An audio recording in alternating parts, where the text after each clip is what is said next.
Bienvenue, Père Hans, dans la diocèse de Malaga.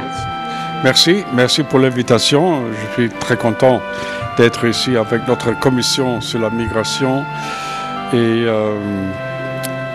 c'est le 8e congrès. Et dans ce congrès, nous travaillons surtout sur 3 sujets dans la migration, la famille et la communauté ecclésiale, c'est-à-dire les paroisses, mais aussi la collaboration entre les paroisses et les œuvres caritatives comme la Caritas.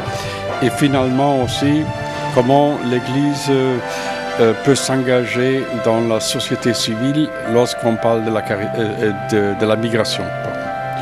Dans ce congrès, vous avez peut-être rencontré beaucoup de solutions sur la situation de l'immigration, mais aussi toutes les personnes qui ont pris la parole et a parlé de l'importance de la famille, de la foi. Est-ce que vous pouvez dire quelque chose sur ça?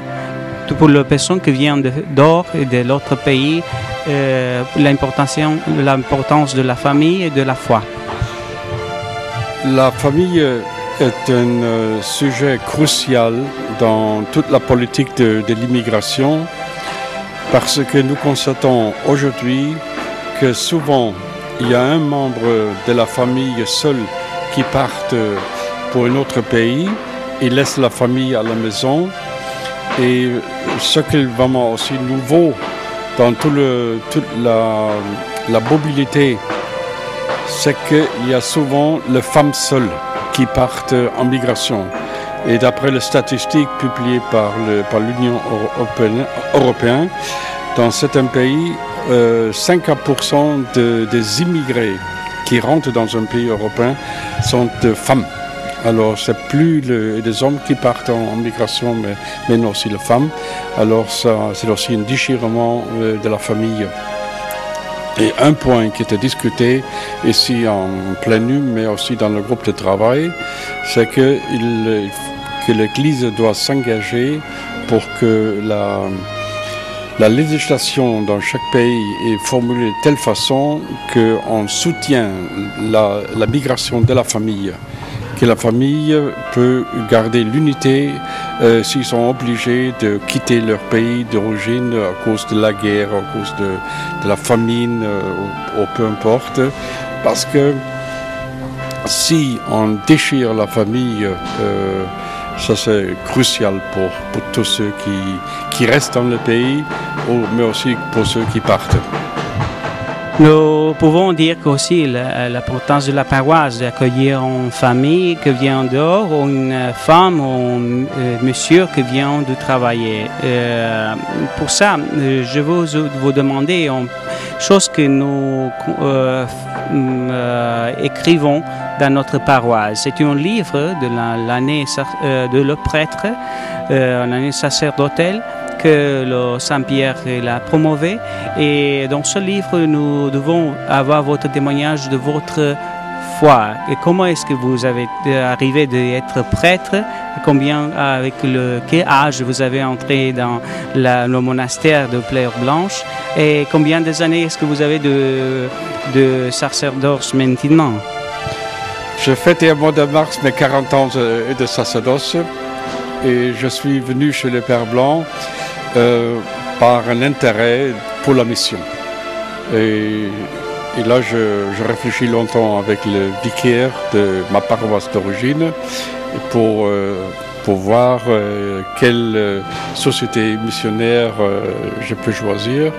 J'ai visité quelques sociétés et finalement, je choisis le Père Blanc parce que la façon de travailler en Afrique, et surtout en Afrique du Nord, m'intéressait énormément. Et je suis arrivé, j'ai fait la formation normale et je suis parti pour l'Algérie. J'ai travaillé 8 ans en Algérie et après on m'a rappelé en Allemagne, et à Rome et en Belgique, à Bruxelles.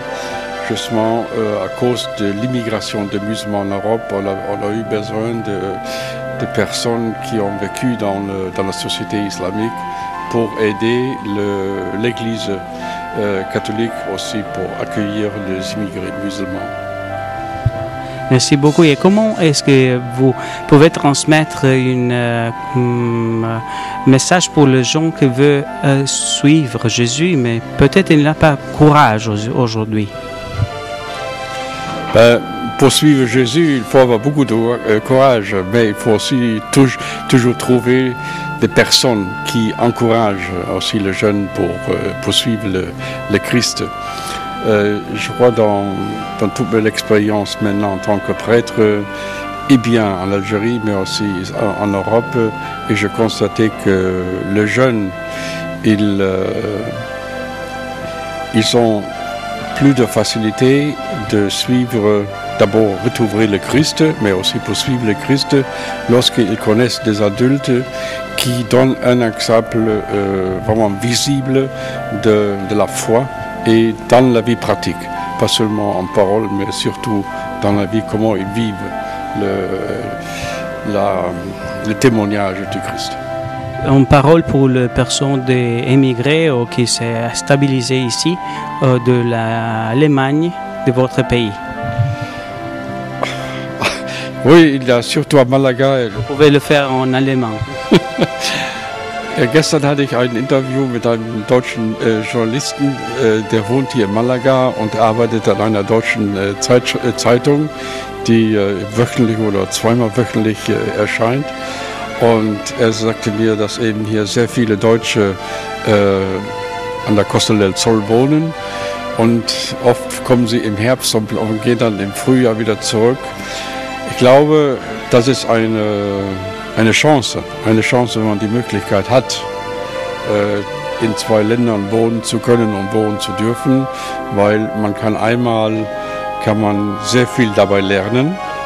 Denn wenn ich irgendwo in einem anderen Land komme und mich dort einrichte und wohne, dann kann ich ja eben auch von den Erfahrungen dieses Landes oder Menschen in diesem Land dann aus machen und übernehmen. Ich habe es ja selbst erfahren, weil ich bin ja durch viele Länder gezogen.